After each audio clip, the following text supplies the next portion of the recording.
dah lama tak pergi Ya, tu tak dia apa. buat ni. Tak apa. Ni kaki pada pinggang ni. Ya. Tu dia attack belah kanan. Kiri pun sakit tapi tak ada kan. Tapi Ya. belah kanan ni. Apa ni? Sampai sini, sampai kaki lah. Sebelah kanan yang tu dia Belah masuk dia.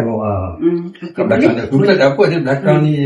Jadi rawatan ni, insya-Allah dia memang rawatan saraf. Ya. Maknanya kita nak bagi saraf yang aktif sangat tu tenang, relax. Dia tak payah buat operation, tak payah apa. Tapi bagi vitamin kat dia, bagi dia relax.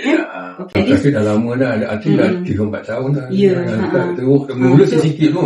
Buat macam-macam. Aku puncher apa semua. Tak berjanji. Okey. InsyaAllah kali ni sudah senang hati ya. Amin. Okey, jom kita mula ya. Sikit pun tak apa bagi saya. Sebab kita baru 10 minit. Okey. Cuba angkat berdiri tegak. Okey, kat mana yang dah hilang sakit sekarang? Dekat betis. Dekat betis. Tak ada dah? Cuba dah. Tengok rasa sakit ke? Ada beza ke? Macam mana Puan Mastura?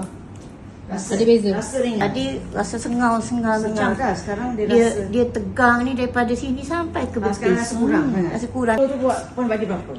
10. 8 lah. Sebab Alhamdulillah. kelas seorang sakit tu dia cakap dia dulu naik kursi roda. Dia call malam. Apa dengar tak ada orang call malam tu? Ada orang share dengan dia tu.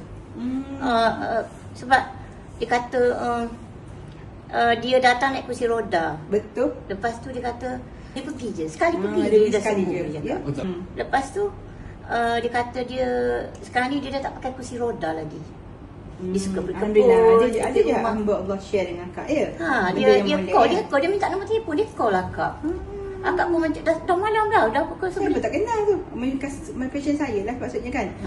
Dia duduk Semenyih.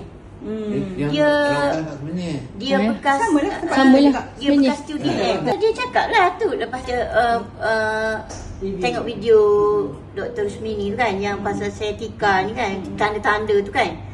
Kata tanda-tanda ni semua ada pada aku. So kita pun bacalah feedback kat bawah tu kan. Lepas tu tengok dia cakap saya dah sembuh, saya pergi rawatan.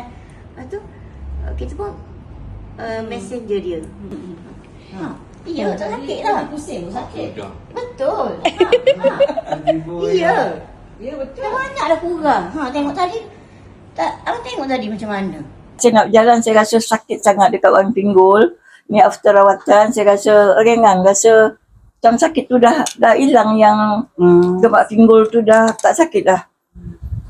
Hubungi kami sekarang, dapatkan harga promosi termurah di online, klik link biru.